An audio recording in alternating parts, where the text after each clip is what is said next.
Cell strategies बच्चों की पहुंच से दूर रखें, मार्केटर की हदायत के मुताबिक मार्केटिंग करें। सेल ज्यादा खराब होने की सूरत में आसान है .tk पर राब्ता करें। शुक्रिया। किसी ने सोचा था कि यार फ्रोजन फास्ट फूड भी हमें मिलना शुरू हो जाएगा, ठीक है भाई। फास्ट फूड वालों ने ना बड़ा क्लेवर ट्रिक खेला कि उन्होंने एस को जो है ना उस पर जो एडिशन किया ना, फास्ट फूड के अंदर एस का एडिशन करके लोगों का ध्यान ही हटा दिया। तो अब ये मतलब इस लाइन के अंदर रो के अंदर तकरीबन 6 फ्रीजर्स पड़े हुए हैं, सारे डिफरेंट किस्म के फ्रोज़न फूड्स के हैं। किसी ने सोचा भी नहीं था कि यार लोग इस तरह फूड जो है ना वो स्टोर कर करके सब्जियां ये वो ना इस तरह स्टोर करके बेचा करेंगे।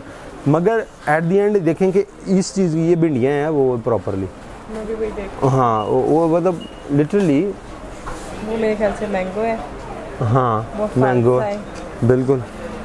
अच्छा ये मटर है। अब ये हमने सोचा भी नहीं था कि ये काम हो। फ्राइज़ वो देखो, आलू रुलता फिरता है हमारी गलियों के अंदर कसम से, मगर हमने देखो यहाँ पे फ्राइज़ की सूरत में, और प्राइजेज़ भी डबल ट्रिपल होंगी इनकी। ऑनेस्टली मैं आपको बताऊँ ये 1100-1200 रुपये का ये एक बैग होगा, हालांकि ये 1.5-2 किलो आलू होंगे और आलू जो है वो 50-60 रुपये किलो है।